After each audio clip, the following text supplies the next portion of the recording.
I love my friends, but there are times when I kind of go off the radar, and it's weeks or months or even years since I have been checking in with people. After a long absence, is it possible to reconnect gracefully? Yes.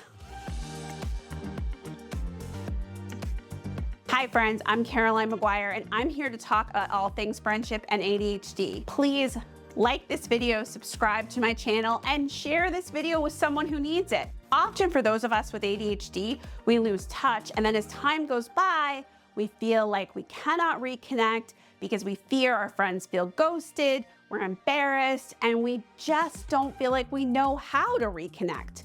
And we might engage in a little bit of black and white thinking, see my videos on that, because we feel like it's over. So let's talk about how to rekindle a friendship. What do you do when you're afraid your friendship has fallen off the radar and you're convinced that your friend feels ghosted? You get into this cycle. See if you resemble this remark. You feel like you have not reached out. You have a story in your mind, which is a full-fledged novel about how they feel bad, how they feel abandoned, how they're angry with you, and if you reach out, you are just going to be hit with a barrage of anger. Sound familiar?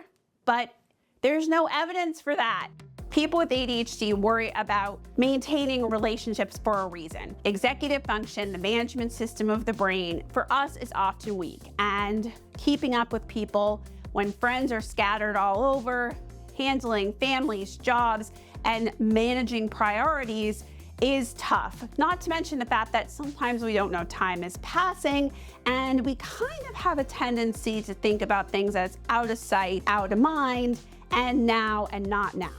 It's still possible to reach out after a long time has lapsed and that people are happy to hear from you. What if I told you that a little awkwardness is a small price to pay to rekindle a connection, and that also the awkwardness might be in your mind and it might not even happen? We have to accommodate the fact that since keeping in touch takes a lot of executive function, and it's important to use strategies that keep our neurology in mind, these strategies are not really complicated. They're simple ways to reconnect. And I really recommend when you do reconnect, using my technique of a communication and explaining, I'm not great in keeping in touch with people. I would love it if we had a set phone call, a set time we meet up, something that keeps the friendship alive more easily and doesn't depend on me reaching out because I'm not great at it. People will understand, or they will meet you halfway. So here's some tips to rekindle your friendships when you've been absent for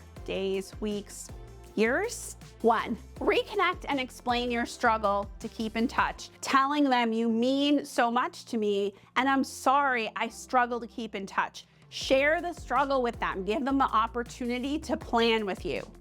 2, re-break the ice with a reference from the past or an inside joke. Hey, I saw this and I thought of you, or I think of you all the time. Remember this when we went here. Share a meme or a video or a little inside joke. It'll break the ice and it will bring them back to time that you shared together. 3, take advantage of holidays, birthdays, and other milestones to reach out to friends. Maybe you even see on social media that their child had a graduation, that they're having a big birthday, that they got a promotion at work. You can take advantage of that to actually reach out to them, to celebrate that moment for them, and to re-break the ice and say, I miss you, I'd really like to see you. Sorry, I'm so bad at keeping in touch. And to ask them to arrange some time when you guys can connect together. 4, if your friend mentions something coming up, like a medical appointment, a job interview, put it on your calendar to remind you. This may not work for everyone, but sometimes if you put it on your calendar, or I am a fan of giant stickies on the wall, like the big ones,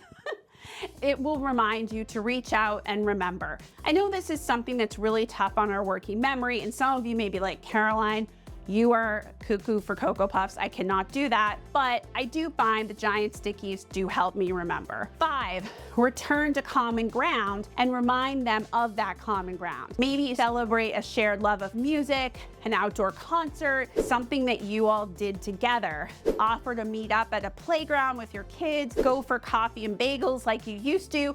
Ask, where are we now and what happened and can we meet? Things happen in people's lives, new jobs, relationships, moves, things radically change. And that common ground you shared usually doesn't shift. There are some friends who are just there forever. People from preschool, high school, college, they also probably know, just a hint, that you aren't great at keeping up with people or that you struggle with these things, even if there was no actual diagnosis back in preschool. I'm telling you, my preschool friends were not shocked. Today, I challenge you, empower you, ask you, send a quick DM, send a text, reach out to someone, and you may find that it is not that uncomfortable. They're happy to hear from you. And this small little step will make you pleasantly surprised as you will get to be with people who you really care about again. Thank you to everyone who held on till the end. Please let me know how this goes. If you need any next steps, send me a DM or write in the comments. I answer every comment myself